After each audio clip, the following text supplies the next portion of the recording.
Okay, we're going to be looking into linear functions and equations in two variables. And to cap things off, okay, we have with the slope of a line, okay, we have by definition the slope m of a line that runs through 2 points, x01, y01, and x02, y02 is where we have the slope m is equal to the change in y, which is represented by y02 minus y01, all over the change in x, which we have represented by x02 minus x01. And for the slope to be defined, okay, x01 cannot be equal to x02.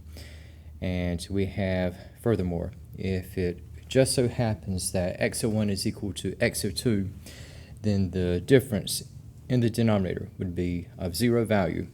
And in this case, the slope m would be regarded as undefined, and the type of line that would have an undefined slope would be vertical. All right, now just in case of what we have in the determination of a slope that has a defined value, and we'll say, for instance, if we're looking at the determination of the slope of a line that runs through 2 points, which we will say, for instance, we will have the first ordered pair labeled with the coordinates -1, -4, and with the second point with the coordinates at 3, 6. All right. And if we utilize, okay, the slope formula, again, let's go ahead and identify our subscripted x and y values. And once again, now each ordered pair is of the form x and y. And so we have with -1, -4, okay, we can identify -1 as the first x, -4 as the first y. Since 3, 6 is given subsequently, we will label 3 as x of 2 and 6 as y of 2.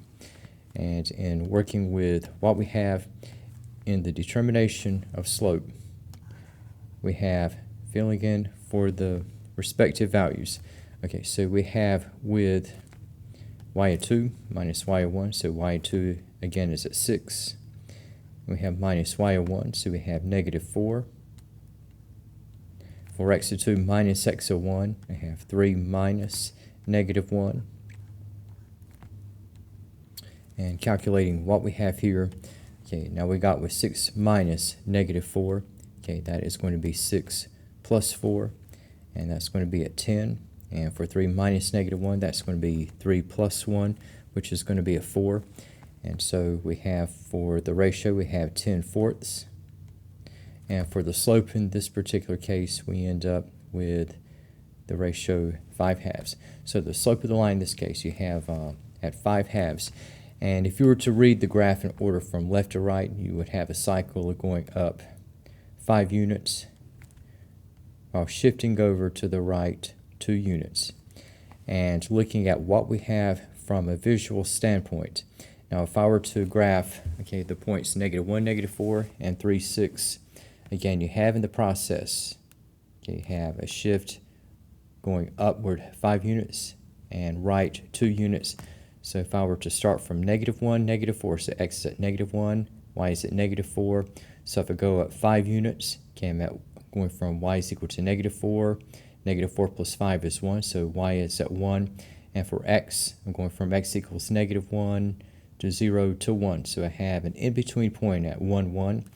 And if I continue the cycle of going up 5 units, I'm transitioning from y is equal to 1 to y is equal to 6. And then for what we have with respect to x, shifting over 2 units. So I'm going from x equals 1 to x is equal to 3. So we have these particular points connected. All right, now for what we have in various types of equations that define linear functions. And we have, first instance, we have what is regarded as a point-slope form of a linear equation. And the point-slope equation of a line with a slope m and that passes through a point x01, y01, we have y minus y1 is equal to the slope m times the quantity of x minus x01. Now we normally say x before we do y, but in this equation, okay, we have y to come at the front. And just for the terms that are involved, okay, once we know what our slope and coordinate points are, we can rewrite this equation where we have isolating y is going to lead to the formation what is known as the slope-intercept form of a linear equation. Now, going from the point-slope form of a linear equation to the slope-intercept form, we have in the rewrite the formula y is equal to mx plus b, where m is going to be once again representing the slope, and for the constant b we have y is equal to b, or 0b is going to be regarded as the y-intercept. Now, in the case of what we have regarding writing equations, and say we are looking at the determination of the point slope and the slope-intercept equations, and we have given the following. Okay, so we can say we have the slope given at 4, and that this line with its slope of 4 is going to pass through the point -2, 7. Now, for the point slope equation, if I set things up here, okay, so again, we have with the point slope equation, we have y minus y01 is equal to the slope m times the quantity of x minus x01. So the slope is given, as well as x01 and y01. And filling in what we have here, so we have y minus y01. So this is going to be y minus 7, and we have is equal to the slope m, which we have at 4, times the quantity of x minus x01. So we have x minus -2. And cleaning up the subtraction of negatives. So we have y minus 7 is equal to 4 times the quantity of x plus 2. And this particular setup, this is going to be the point slope equation. And so we have in the framework. Again, so we have with this, okay, we have the point slope equation.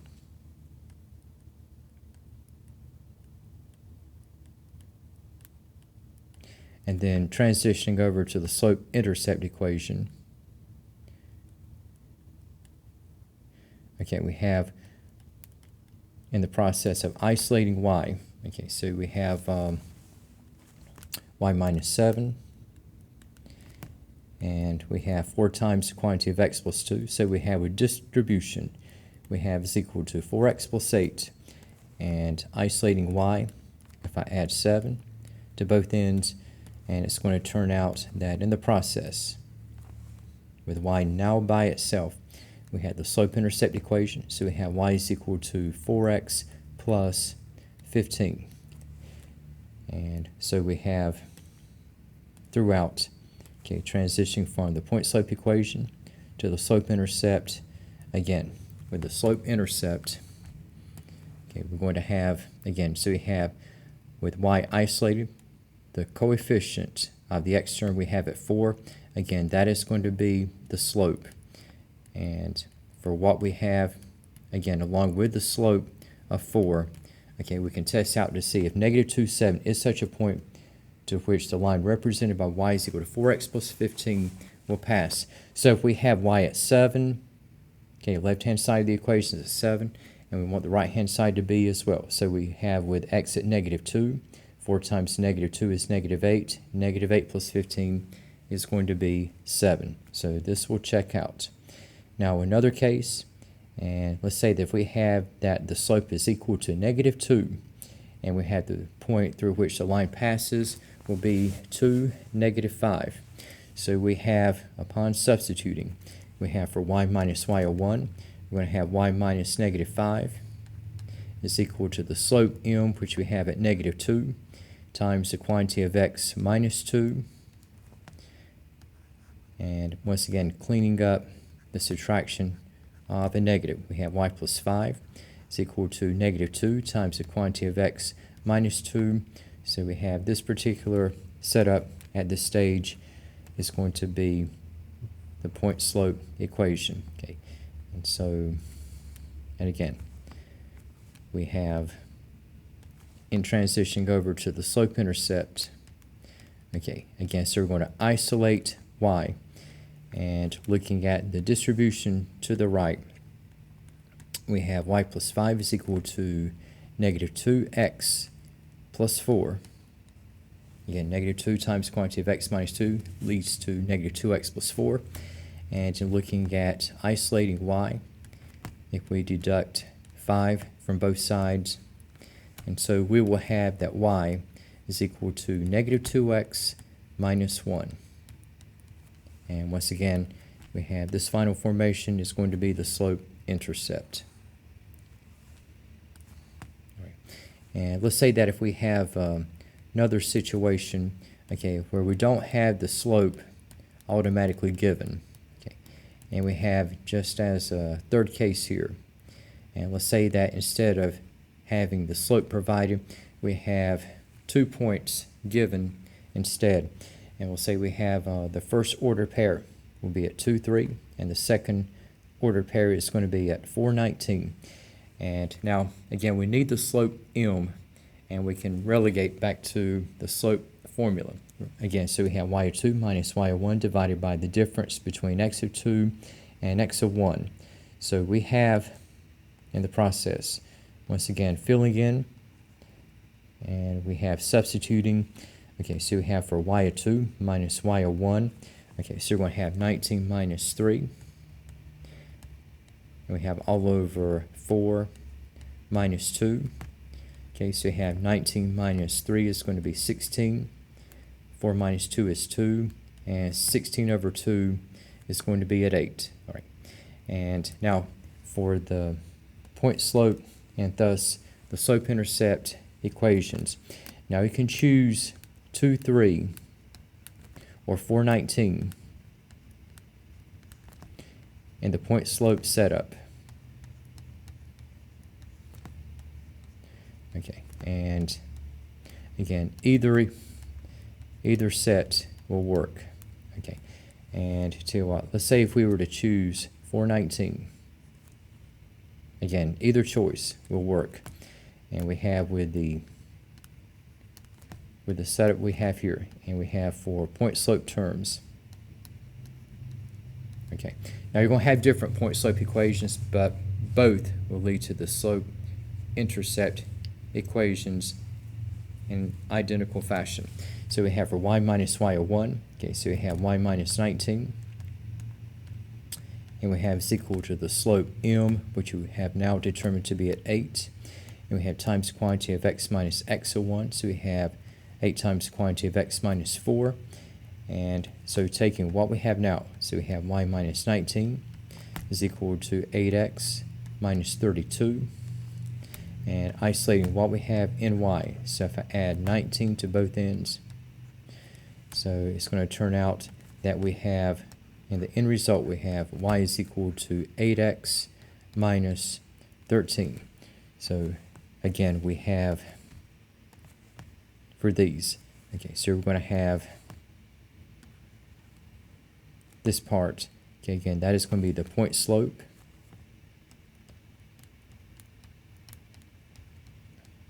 and for what we have at the very end, again, that is going to be the slope-intercept equation.